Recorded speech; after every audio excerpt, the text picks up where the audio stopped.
भगिनी मिली बहुत मुस्काता, सादर भले मिली एक माता। जो बहनें हैं ना वो मुस्कुराती हुई मिली हैं। तो देखो बिना निमंत्रण के आ गई, पिताजी ने बुलाया भी नहीं, पूछा भी नहीं, चली गई। एक व्यंग्यात्मक मुस्कान, लेकिन ऊपर से कह रही है अच्छा हुआ बहन, हमें तो बहुत बुरा लग रहा था कि सब आए हैं और तुम नहीं आई, लेकिन अच्छा हुआ तुम आ गई। तो सती जी समझ रही है सारी बातों को, लेकिन क्या करें जब समय विपरीत आता है। यही बहनें नहीं, यही सब लोग जो उनको देख करके आंखें मोड़ ले रहे हैं, अनदेखा कर रहे हैं, ये सब लोग प्रणाम करते नहीं थकते थे। लेकिन आज समय विपरीत है, तो दक्ष के डर से कोई इनकी ओर नजर उठा के नहीं देख रहा है, कोई इनसे बात नहीं कर रहा है दक्ष के भय से, और जो बात भी कर रहा है व्यंग्यात्मक ढंग से कर रहा है। एक माता जी ही बड़े प्रेम पूर्वक, जैसे ही माता जी ने सुना, माता का हृदय ही ऐसा होता है, क्यों वो दक्ष से भी नहीं डर रही है, अपनी पत्नी से भी, और अपनी पुत्री से तुरंत ही आकर के मिलती हैं, सुनती हैं कि मेरी पुत्री सती आई है, मेरी प्रिय पुत्री सती आई है, आकर के तुरंत ही हृदय से मिल जाती हैं और हाल चाल पूछती हैं। और क्या कहें, अब तो सती जी नजर घुमाकर चारों तरफ देखती हैं कि पिताजी कहाँ हैं, मैं तो उनकी लाडली बेटी हूँ, मेरे साथ उन्होंने ऐसा कैसे किया, मैं एक बार पूछूं तो सही क्या बात है। पिताजी को चारों तरफ नजर घुमा करके देखती, पिताजी दिखाई नहीं देते, किससे पूछती है पता चलता है यज्ञ मंडप की तरफ है। भाग करके उधर जाती हैं बड़े तेज कदमों से, यज्ञ मंडप की तरफ जा करके जैसे ही देखती हैं दक्ष को देखती हैं, अपने पिताजी को देखती हैं, हृदय में प्रेम उमड़ पड़ता है, लेकिन दक्ष उनको देखते ही मुंह फेर लेते हैं। अब तो सती जी को बड़ा ही क्लेश होता है, अरे मुझे देखकर इतने दिनों बाद, विवाह के बाद कभी मैं आई नहीं अपने मायके, इतने दिनों बाद आई और पिताजी ने मुझे देख करके मुंह फेर लिया, मैं इतनी बड़ी इनकी शत्रु हो गई, मेरी ओर देखा तक नहीं, मुझसे हाल चाल पूछना, कुछ पूछा ही नहीं, फिर भी पास में गई है, प्रणाम किया है, फिर भी उत्तर नहीं दिया दक्ष ने, और वहां से 2 कदम हटके दूर खड़ा हो गया है दक्ष अहंकार में। अब तो सती जी को अपने अपमान की अनुभूति भी हुई, और शिव जी के बात भी याद है कि शिव जी ने मना किया था, लेकिन फिर भी समझाया था इतना शिव जी ने कि नहीं जाना चाहिए, लेकिन फिर भी मैं मानी नहीं, चली आई, अब मैं क्या करूं। फिर भी सोचा कोई बात नहीं, कोई बात नहीं, मेरा अपमान हुआ, कोई बात नहीं। लेकिन जब यज्ञ मंडप की तरफ नजर घुमाया तो देखा है चारों तरफ सभी देवताओं, देवी देवताओं के हिस्से हैं, सभी देवताओं के हिस्से सब समान पूर्वक रखे हुए, लेकिन शिव जी का कोई भाग नहीं है। अब तो एक पतिव्रता स्त्री अपने पति के अपमान को सहन नहीं कर सकी, और तुरंत ही वो अब तो बल पड़ी है सती जी, और कहने लगी है कि अरे दक्ष, तुम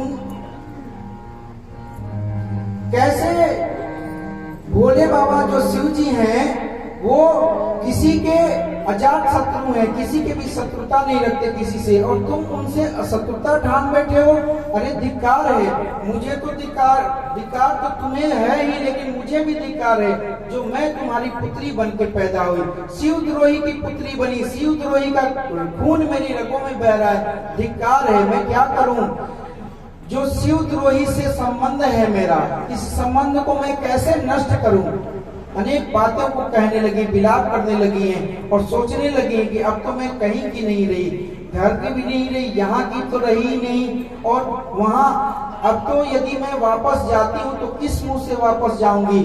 अब तो शिव जी जरूर पूछेंगे कि हे दक्ष पुत्री, तुम वहां गई तो तुम्हारा किस प्रकार से वहां सम्मान हुआ, तो मैं क्या जवाब दूंगी। ये सब बातें सोचने लगी हैं सती जी, अब मैं क्या करूं, और अनेक प्रकार से दक्ष को धिक्कारने लगी हैं, कहने लगी कि अरे अब मेरा तुम्हारा संबंध तो इस शरीर के साथ ही समाप्त हो सकता है, जब तक मेरा ये शरीर है तब तक तो मैं तुम्हारी पुत्री ही कहलाऊंगी, तो अब मेरा तुम्हारा संबंध तभी समाप्त हो सकता है जब ये मेरा शरीर समाप्त हो जाए। और ये कहके श्री सती जी उसी समय हवन अपने शरीर में ही योगाग्नि को प्रकट किया है और अपने आप को भस्मसात कर लिया है। योगाग्नि प्रकट किया और साथ ही कुंड में, क्योंकि कुंड प्रज्वलित नहीं था, यज्ञ शुरू नहीं हुआ था, अपने शरीर में योगाग्नि को प्रकट करके और उस हवन कुंड में भूत पड़ी हैं। देखो सती जी सिर्फ एक अग्नि में नहीं जली, सती जी 4 अग्नि में जली। एक अग्नि तो ये कि अब मैं शिव जी की अवहेलना करके, उनकी बातों का अनादर करके और मैं वहां से आई हूं, तो शिव जी से अब मेरा कभी मिलन नहीं हो पाएगा। तो शिव जी से विरह की अग्नि, विरहाग्नि में चल रही हैं सती जी। और दूसरा शिव जी के अपमान की अग्नि, शिव जी का अपमान देखा उन्होंने, शिव जी का कोई भाग नहीं है, तो शिव जी के अपमान की अग्नि, ये दूसरी अग्नि है। और तो तीसरी अग्नि है कि पति का अपमान, शिव जी का अपमान दे करके उससे जो इनके अंदर क्रोध उत्पन्न हुआ, उस प्रचंड क्रोध की अग्नि, ये तीसरा अग्नि है। और चौथा अग्नि है योगाग्नि। इन्होंने अपने योग बल से अपने अंदर ही अपने शरीर में योगाग्नि को प्रकट किया है। इस प्रकार 4 प्रकार की अग्नियों में सती जी जल के अपने शरीर को दग्ध किया उन्होंने। अब तो शिव गणों में हाहाकार मच गया कि अरे अब हम शिव जी को जाकर के क्या जवाब देंगे। शिव जी ने भेजा था हमें सती जी के साथ, अब तो सती जी जल करके और यज्ञ कुंड में इन्होंने अपने आप को समाप्त कर लिया। अब हम क्या कहेंगे। ये शिवगण जो है वो टूट पड़े हैं दक्ष के यज्ञशाला पे और दक्ष के यज्ञ को नष्ट भ्रष्ट करने लगे हैं शिवगण। चारों तरफ से नंदी जी और उनके शिव जी के गण, भूत प्रेत पिशाच, डाकिनी साकिनी पिचासिनी, सबने चारों तरफ से यज्ञ मंडप पे हमला बोल दिया है। चारों तरफ से यज्ञ मंडप को तहस नहस करने लगे हैं, सबको मारने पीटने लगे हैं। उसी समय श्री भृगु जी महाराज ने अपने योग बल से दैवीय शक्तियों को उत्पन्न किया है। उन्होंने तुरंत ही शिव जी के गणों को, भूत प्रेत पिशाच इत्यादि को मार करके, जो आसुरी प्रवृत्ति के ये जो थे ये गण, इनको मार करके वहां से भगा दिया है। अब बेचारे क्या करें, अपना जान बचाने के लिए भाग गए, संख्या में भी कम थे, भागे वहां से।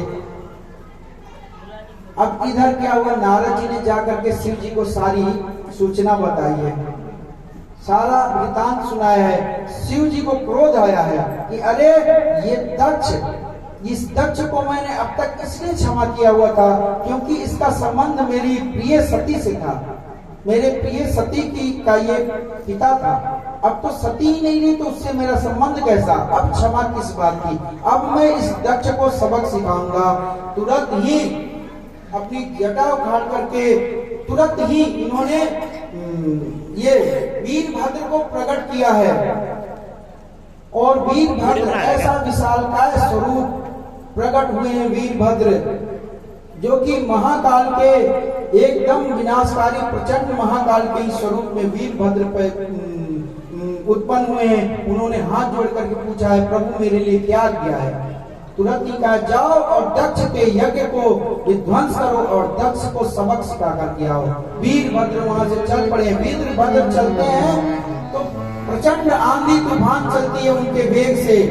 रास्ते में जो शिवगणों को मार के भगाया गया था वो मिल जाते हैं। वो वीरभद्र जी को देख करके जयकारा करने लगते हैं वीरभद्र जी की, उनके साथ साथ हो लिए हैं। अब तो